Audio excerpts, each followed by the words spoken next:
देवेंद्र आचार्य जी,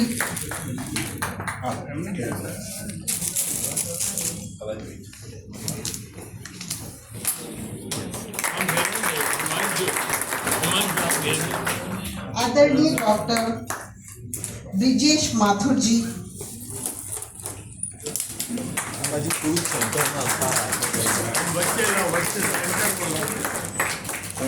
एक second. Thank you.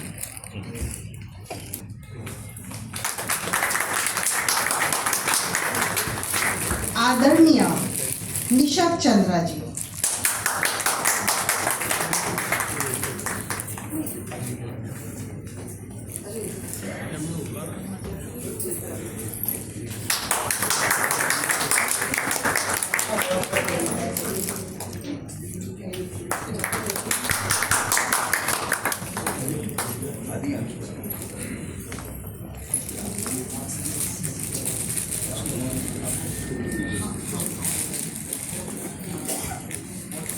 प्रिय मित्रों, आज का ये विशिष्ट अवसर अपने आप में किसी उत्सव से कम नहीं है। रोटरी अहमदाबाद सॉलिटेयर एवं बिलीव फाउंडेशन के संयुक्त तत्वाधान में एक महान गजलकार डॉक्टर हिमांशु माथुर के गजल संग्रह समंदर सिखाता रहा का लोकार्पण एवं साहित्यिक सम्मेलन का भव्य आयोजन होने जा रहा है। तो आइए हम सब मिलकर इस अद्वितीय साहित्यिक पर्व की शुरुआत करें। 7 अजूबों में से एक अजूबा जिस शहर में स्थित है, जी हाँ, मैं बात कर रही हूँ ताजमहल के लिए प्रसिद्ध शहर आगरा की। इसी शहर में जन्मी हमारी प्रिय लेखिका एवं समीक्षक आदरणीय श्रीमती निशा चंद्रा जी। आपके 6 कहानी संग्रह और एक यात्रा संस्मरण प्रकाशित हो चुके हैं। आपके 3 कहानी संग्रह गुजरात हिंदी साहित्य अकादमी के द्वारा पुरस्कृत हुए हैं। आपकी लिखी कहानी मदर्स डे को प्रथम पुरस्कार व रजत पदक तत्कालीन राज्यपाल श्रीमती कमला बेनवाल के कर कमलों के द्वारा प्राप्त हुआ। मातृभारती में भारत का दूसरा डिजिटल साझा उपन्यास लाइफ ट्विस्ट एंड टर्न प्रकाशित हुआ। विभिन्न प्रतिष्ठित पत्र पत्रिकाओं में 150 से भी अधिक कहानियां, संस्मरण एवं कविताएं प्रकाशित और पुरस्कृत हो चुकी हैं। किसी भी कृति की असली पहचान तब होती है जब कोई संवेदनशील समीक्षक उसकी गहराई को शब्दों में ढाल दे। आज हमारे बीच ऐसे ही संवेदनशील और सुसंस्कृत व्यक्तित्व की धनी आदरणीय श्रीमती निशा चंद्रा जी विराजमान हैं, जो साहित्य के प्रति अपनी गहरी समझ और कोमल दृष्टि के लिए जानी जाती हैं। हर लफ्ज़ को महसूस किया है उन्होंने गहराई से, हर शेर को परखा है दिल की सच्चाई से। पूरे सम्मान और आत्मीयता के साथ आमंत्रित करते हैं आदरणीय श्रीमती निशा चंद्रा जी को। और डॉक्टर हिमांशु माथुर जी द्वारा लिखित प्रथम गजल संग्रह समंदर सिखाता रहा की सृजन गहराइयों से हम सभी को परिचित कराएंगे। मंच पर आसीन प्रबुद्धजन एवं सभागार में उपस्थित श्रोतागण सभी को मेरा सादर नमस्कार। आज पुस्तक पर बोलने से पहले मुझे कुछ साल पीछे लौटना होगा। कुछ साल मीन्स 55-60 साल पीछे। अजमेर मेडिकल कॉलेज में मेरे पति और डॉक्टर ब्रिजेश माथुर दोनों बेस्ट फ्रेंड, मेडिकल कंप्लीट हुआ और भाग्य मेरे पति को अहमदाबाद ले आया। डॉक्टर ब्रिजेश माथुर अजमेर में ही प्रैक्टिस करने लगे। कुछ साल बाद वे अपने परिवार के साथ अहमदाबाद घूमने आए। लगभग 35 साल पहले की बात है ये। तब कौन जानता था नियति अपना खेल बड़े मज़े से खेल रही है। 4 छोटे छोटे बच्चे जो आपस में धमा चौकड़ी मचा रहे थे। कौन जानता था कि घूमने आया हुआ छोटा सा बच्चा एक दिन इसी शहर में ना जाने कितनों का भविष्य बन जाएगा। समय गुजरा और एक दिन मैंने पाया वह छोटा सा बच्चा मेरे सामने डॉक्टर बनकर खड़ा है। Orthopaedic surgeon doctor Himanshu. गर्व के पल थे वह मेरे लिए। कुछ महीनों बाद वह फिर मेरे सामने था, लेकिन इस बार वह डॉक्टर नहीं था, वह लेखक था, एक गजलकार था, अपनी पुस्तक देने आया था। फिर से मेरे लिए वह गर्वित क्षण थे। अब मुझे यह पुस्तक पढ़नी थी और उस पर अपनी प्रतिक्रिया देनी थी। यहाँ मैं यह बता दूँ, मेरे लिए गज़ल का मतलब सिर्फ जगजीत सिंह और मेहदी हसन, इसके अलावा मैं गज़ल के बारे में कुछ भी नहीं जानती। लेकिन यह पुस्तक पढ़ने के बाद मैं कह सकती हूँ, अब गज़ल का मतलब मेरे लिए डॉक्टर हिमांशु ब्रिजेश शेखर है। बहुत सुंदर गज़ल संग्रह, सुंदर आवरण पृष्ठ, सुंदर नाम, सुंदर छपाई। इसके लिए मैं सरस्वती चंद्र आचार्य जी को बधाई देती हूँ, जिन्होंने बिखरे हुए मोतियों को एक सुंदर माला में पिरोया और हमारे सामने आया पुस्तक रूप में एक सुंदर संग्रह समंदर सिखाता रहा। यह शीर्षक केवल प्रतीकात्मक नहीं है, यह कवि की मानसिक यात्रा को भी उद्घाटित करता है। यह दर्शाता है कि कवि प्रेम को समुद्र की सतह तक ले जाना चाहता है, डूब जाना चाहता है लहरों के उतार चढ़ाव में। पुस्तक के नाम के अनुरूप है गजलें, मानव मन के साथ तालमेल बिठाती खूबसूरत शब्दों से आबद्ध गजलें उनके श्रेष्ठ कृतित्व को दर्शाती हैं।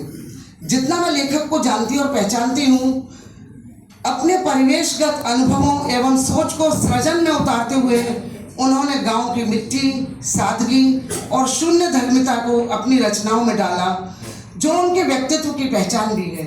उनकी गज़लों में गूढ़ता, गहनता, गंभीरता और गहराई है। अधिकांशतः लोगों के मन में गज़ल का मतलब इश्क, मोहब्बत, उदासी, कशिश, आरजू और आंसू होता है। गज़ल मतलब आपके आंसू ना आए तो आपका गज़ल पढ़ना बेकार। लेकिन इस संग्रह को पढ़ने के बाद मुझे लगा, गज़ल वह शब्द है जो शहद का बेलौस मीठा एहसास करा सकता है, कलियों का नाजुक एहसास अता कर सकता है, जो दिल में नश्तर भी चुभो सकता है। गज़ल क्रांतिवीरों की आवाज़ भी बनी, सूफियों का पैगाम भी। यही इस संग्रह की भी विशेषता है। कहीं एहसासों के रेशमी तराने हैं, कहीं इश्क की मासूमियत, कहीं माँ की मीठी लोरी है तो कहीं हम सफ़र की सहभागिता। एक एक गज़ल एहसासों के रेशमी धागों से बुनी प्रतीत होती है, जैसे कि यह वो आए इश्क का इजहार लेके, मगर हम बैठे थे एक दीवार लेके। शिकायत है ये तब क्यों तुम न माने, कि आए हम थे जब मनवार लेके। फिरे कितना है तेरी राहों में हम, गुजारी रात इंतज़ार लेके। कली गुल रंग क्या क्या संग लाए, कि आए साथ वो गुलजार लेके। मुलायम हो गई इतनी फजाएं, यही मौसम था पहले खार लेके। सजाओ घर या महकाओ ये आंगन, कि हम अब आ गए सब यार लेके।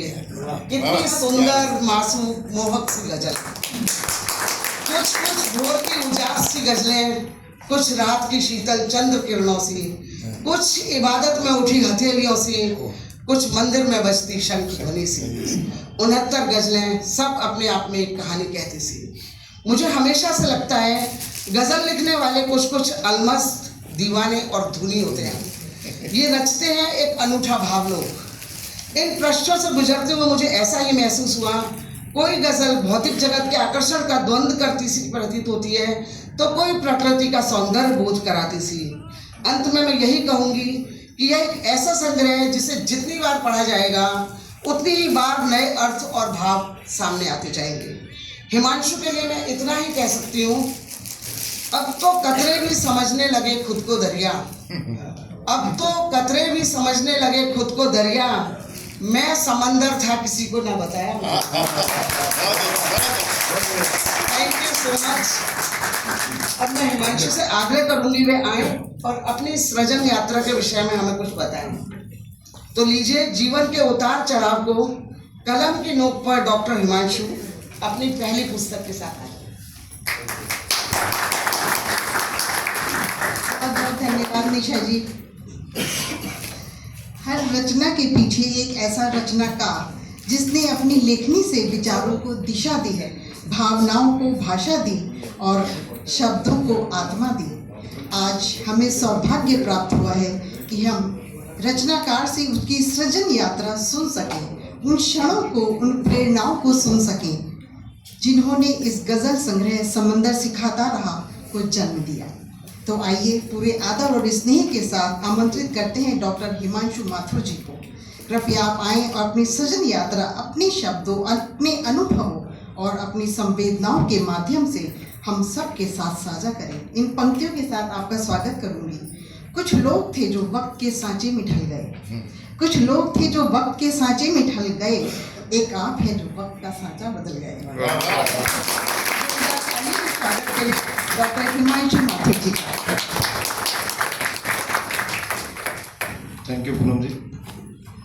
आदरणीय धीमान साहब, निशा जी, चंद्रमोहन तिवारी जी, मुकेश शर्मा जी, हरिवर्धन भट्ट साहब, देवेंद्र आचार्य जी, यहाँ पे बैठे सभी साहित्यकार और सेतु जी, जोईता भाई और जितने भी समस्त यहाँ पे रोटेरियन बैठे हैं और मेरे दोस्तों को, यहाँ पे बैठे सभी महानुभावों को मेरा प्रणाम। आज एक बहुत ही अच्छा मौका है कि दो चीज़ें या दो संस्थाएं, ऐसा कह सकते हैं, दो नदियाँ जो जिनमें मेरा बहुत रुचि है, जिनके अंदर एक तो रोटरी, क्योंकि वो बहुत सेवा वाली संस्था है दुनिया भर में। आपको उसके बारे में और अनफॉर्चुनेटली निगम साहब अभी थोड़ा लेट हो रहे हैं, वो बताएंगे। और साहित्य, ये दोनों का संगम है आज, और हमने पहला प्रयास किया है रोटरी लिटरेरी कॉन्क्लेव करने का, और अच्छा उसका बहुत अच्छा आप लोगों का यहाँ पे इंटरेक्शन रहा है, इन्वॉल्वमेंट रहा है, तो आगे भी करेंगे।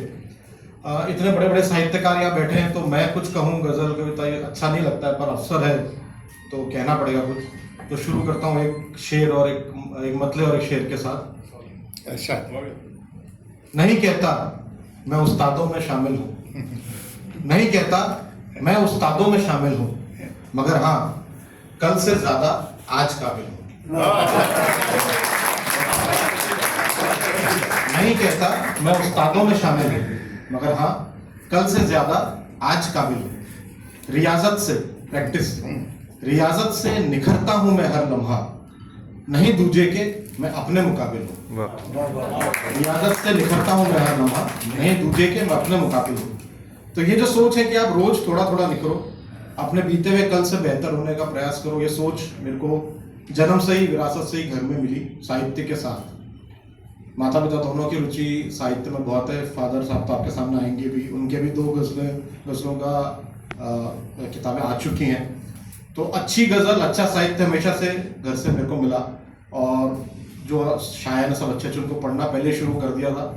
तो रुचि तो इसमें, इंटरेस्ट तो स्कूल तक आते आते हो गया था, कॉलेज में कुछ लिखने भी लग गया, लेकिन उस समय मेरे को मेरे को काफिया क्या होता है, रदीफ क्या होता है, ये आइडिया था, पर अरूज यानी उसका एक व्याकरण होता है गज़ल का, मीटर में लिखना, वो नहीं आता था। और हमेशा ऐसा डर लगता था, ये कोई बला जरूर है पता था, लेकिन वहां जाने से डर लगता था। और लेकिन गज़ल में इंटरेस्ट हमेशा से था। तब कुछ लोग कहते क्यों गज़ल ही क्यों, हालांकि सारी विधाएं अच्छी होती हैं, गीत कविता सब, पर मेरे को गज़ल ऐसी लगती है जो गागर में सागर भरती है। 2 ही मिसरों में आपको 2 ही लाइनों में पूरी बात कहनी होती है, वो भी मीटर में, वो भी काफिया के साथ, रदीफ के साथ। तो इसमें कई लोगों को शायद पता नहीं होगा कि गज़ल में और कविता में भी, गीत में भी न सिर्फ जज्बात यानी संवेदनाएं चाहिए, न सिर्फ लेखन की कला चाहिए, पर इंटेलिजेंस भी काफी चाहिए। वो भी एक मैथमेटिक्स की तरह है, 2 1 1 2 करके उसको बिठाना पड़ता है। जो साहित्यकार बैठे हैं वो तो सब इसको जानते ही हैं। तो ये बहुत अच्छा मिश्रण होता है साहित्य, कविता या गज़ल लिखना, संवेदनाओं का भी, इमोशनल इंटेलिजेंस और आपकी इंटेलिजेंस का, IQ का मिश्रण होता है। इसलिए गज़ल मेरे को हमेशा अट्रैक्ट करती है। और जैसा निशांती ने बोला कि बहुत लोग ऐसा समझते हैं कि सिर्फ महबूब, इश्क, साकी, यही सब बात होती है, ऐसा बिल्कुल नहीं है। गज़ल में आप कोई भी बात कह सकते हैं, बशर्ते अच्छी तरीके से कहें। मसलन मेरा एक मतला और एक शेर देखिए।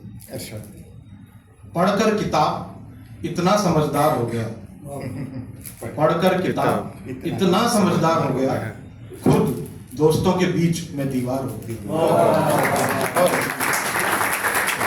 पढ़कर किताब इतना समझदार हो गया, खुद दोस्तों के बीच में दीवार हो गया। हर वक्त जो सभी को सिखाया किए यहाँ, आजकल ऐसे लोग बहुत हैं सोशल मीडिया पे भी, हर वक्त जो सभी को सिखाया किए यहाँ, उनको सिखाने का मैं खतावार हो गया।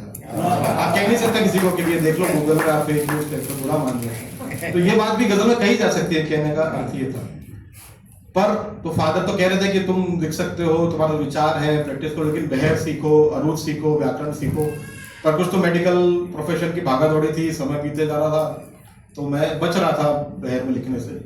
लेकिन फिर एक ऐसा समय आया अचानक से कि दुनिया रुक गई, हर तरफ तबाही का मंजर था, और वो समय था कोरोना।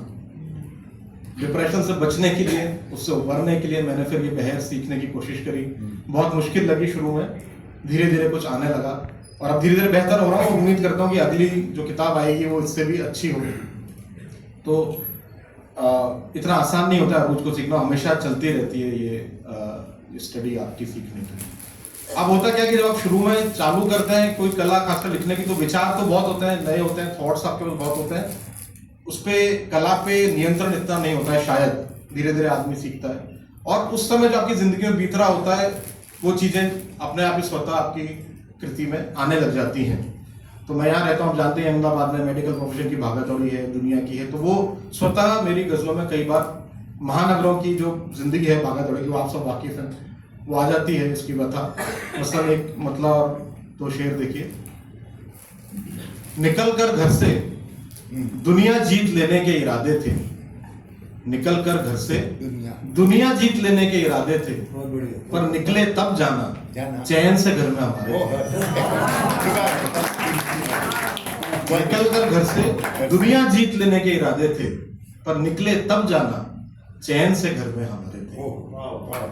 हैं बोझिल नींद से आंखें सवेरे से ही दफ्तर में।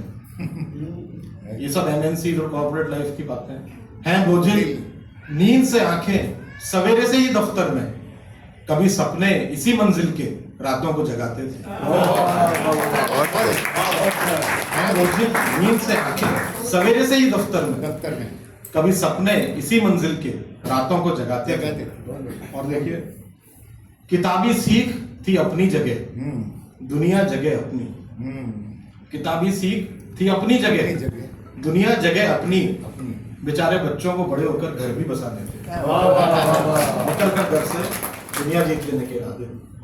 तो ये जो कश्मकश है जो हमको पढ़ाया जाता है, फिर हम बड़े होते हैं, दुनिया में आते हैं, तो पता लगता है कि वो सब सीखें तो काफी हद तक किताबी है, दुनियादारी अलग कर्तव्य है। तो ये जो दुविधा है, कश्मकश है, ये काफी मेरी गजलों में आती है। मतलब एक शेर देखिए कि खुद मेरे वजूद से मेरी जंग चल रही है, खुद मेरे वजूद से मेरी जंग चल रही है, आहिस्ते से दुनिया मुझे बदल रही है। खुद मेरे वजूद से मेरी जंग चल रही है, आहिस्ते से दुनिया मुझे बदल रही है। या एक मतलब दो शेर देखिए। कश्मकश अजब है तलब चैन भी, कश्मकश अजब है तलब चैन भी, शोहरत को तकें पर मगर नैन भी। आज की जिंदगी क्या है? कश्मकश अजब है तलब चैन भी, शोहरत को तकें पर मगर नैन भी। जर जमीन को पड़े कम ये दिन रैन भी, जर जमीन को पैसा प्रॉपर्टी, जर जमीन को पड़े कम ये दिन रैन भी, क्या रखूं कर्ज अब मेरा सुख चैन भी। मैं सब कुछ तो ईएमआई पे आ चुका है, अब सुख चैन की ईएमआई चालू होने वाली है। कश्मकश अजब है तलब चैन भी, शोहरत को तकें पर मगर नैन भी, जर जमी को पड़े कम ये दिन रैन भी, क्या रखूं कर्ज अब मेरा सुख चैन भी। हूं मिटाने मेरे नाम को आमदा, कई बार होता है ना, कोई भाग जाओ, कोई अपने को फोन नहीं आया, कोई। हूं मिटाने मेरे नाम को आमदा, लोग ढूंढे मुझे पर मैं बेचैन भी। मैं तो बोल रहा हूँ दुनिया भर लोग नहीं तलब चैन भी। तो ये दुनियादारी चलती रहती है, हम सब देखते रहते हैं, और फिर हालात यहाँ तक पहुंचे कि मेरे को ये कहना पड़ा। तंजो मजा की गजल थोड़े एक दो शेर देखिए। सौदा करके देख लिया खुददारी से, सौदा करके देख लिया खुददारी से, नाकामी ही हाथ लगी मक्कारी से। वो भी रिश्ता अपने लिए जो अच्छे लोग होते हैं उनके लिए कोई मुश्किल होता है। सौदा करके देख लिया खुददारी से, नाकामी ही हाथ लगी मक्कारी से। बेईमानी के 100 अपने झंझट हैं, बेईमानी के 100 अपने झंझट है, बदकारी भी होती है दुश्वारी से। भी आसान नहीं है। बेईमानी के 100 अपने झंझट हैं, बदकारी भी होती है दुश्वारी से। बदचलनी एक फन है, स्किल है। बदचलनी एक फन है जो मांगे शिद्दत। बदचलनी एक फन है जो मांगे शिद्दत, सीखूंगा पूरी जिम्मेदारी से।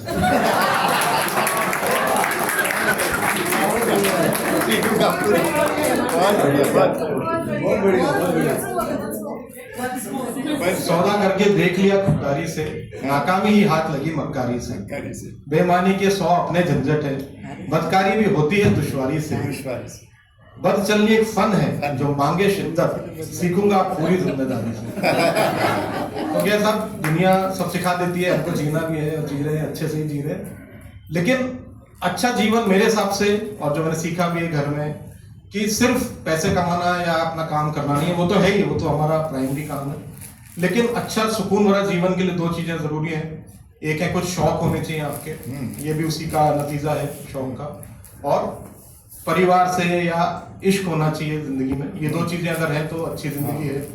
तो उसके लिए भी मैंने कुछ कहा। मेरे शौक तो काफी हैं, जो लोग मेरे को जानते हैं, शायरी, बुक्स की, मैं बुक क्लब चलाता हूँ एक, एस्ट्रोनॉमी का भी मेरा एक क्लब चलता है, ट्रैवल, ट्रैकिंग, इन सब के शौक है। थोड़ा थोड़ा करते रहते हैं तो जिंदगी खुशनुमा बनी रहती है।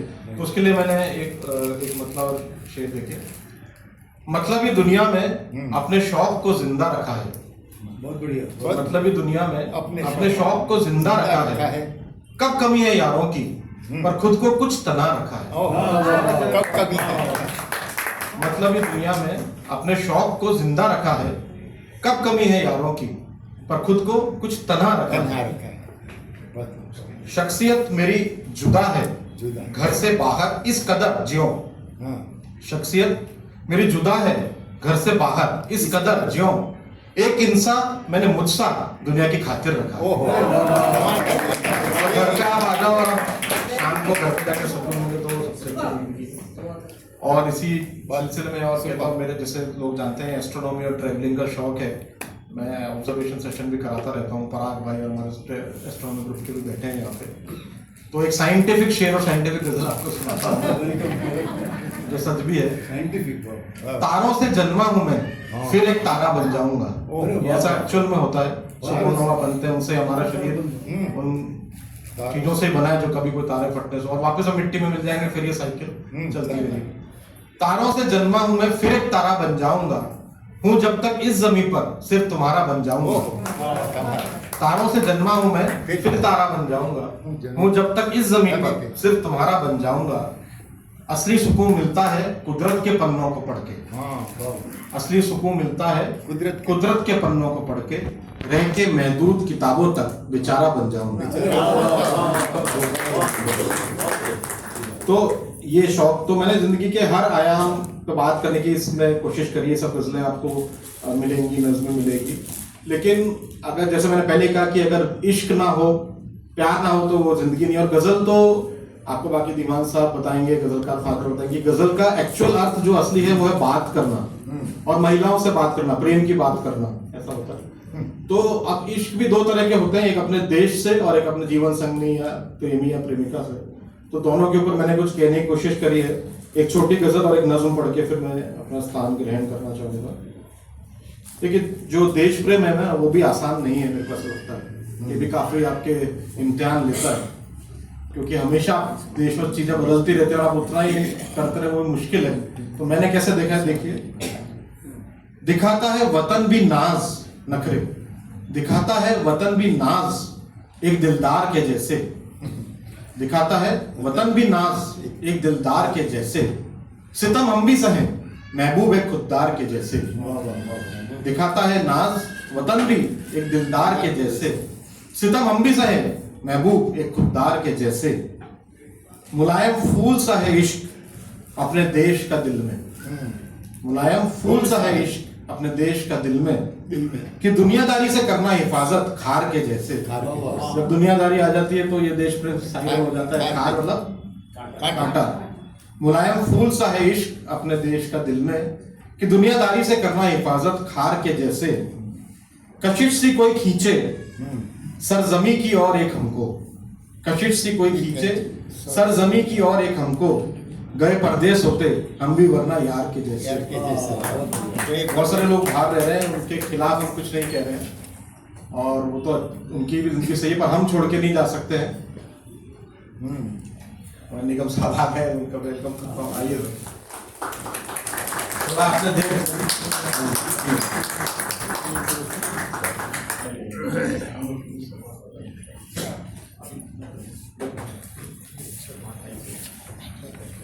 दिखाता है वतन भी नाज एक दिलदार के जैसे, सितम हम भी सहे महबूब एक खुददार के जैसे।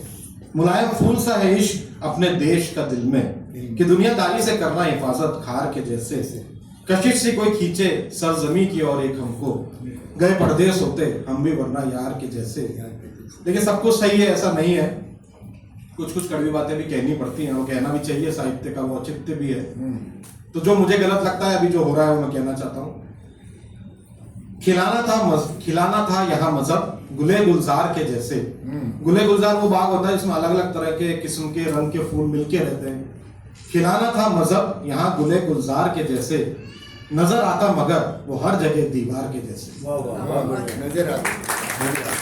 खिलाना था यहाँ मजहब गुले गुलजार के जैसे, नजर आता मगर वो हर जगह दीवार के जैसे।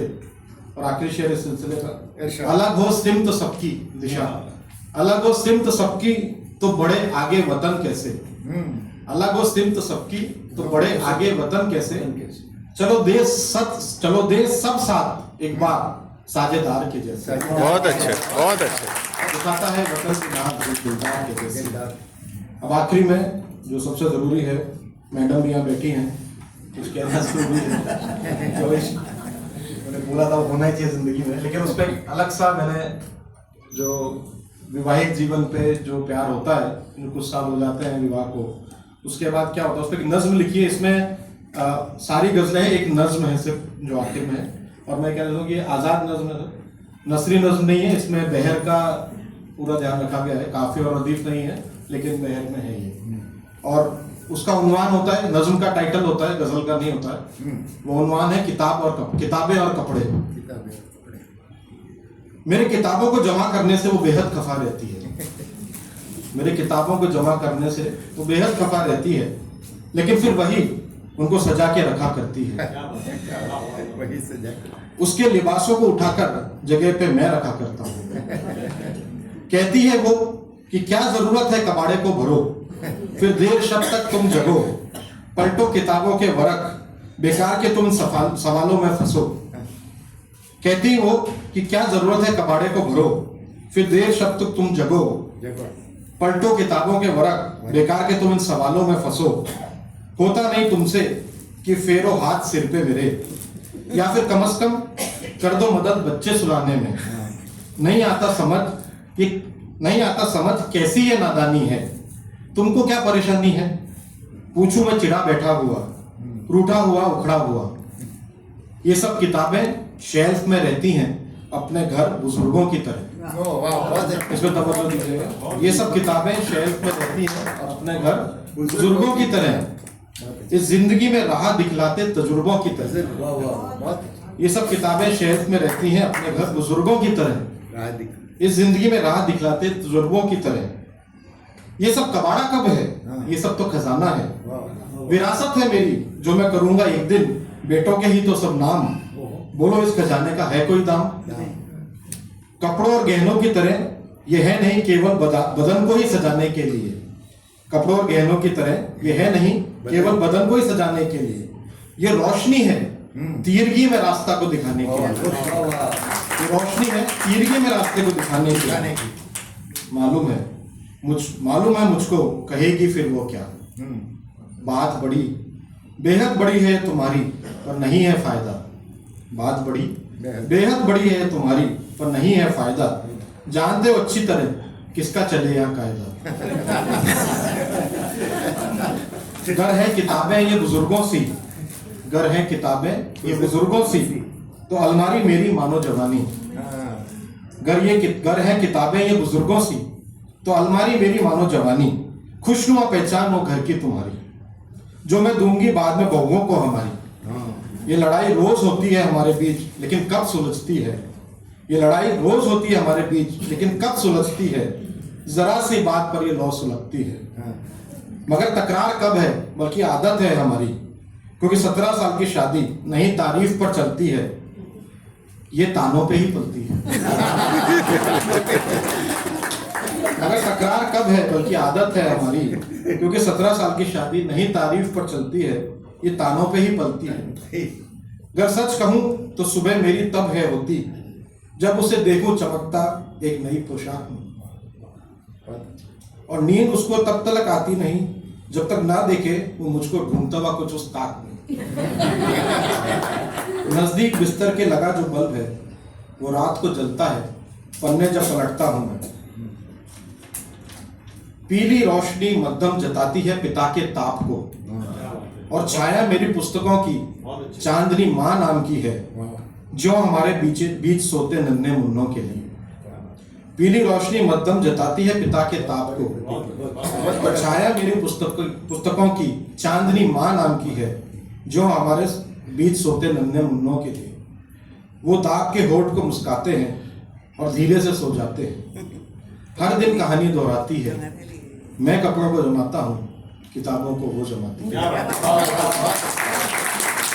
सबका यहाँ आने के लिए और इतना से मेरे को सुनने के लिए बहुत बहुत शुक्रिया।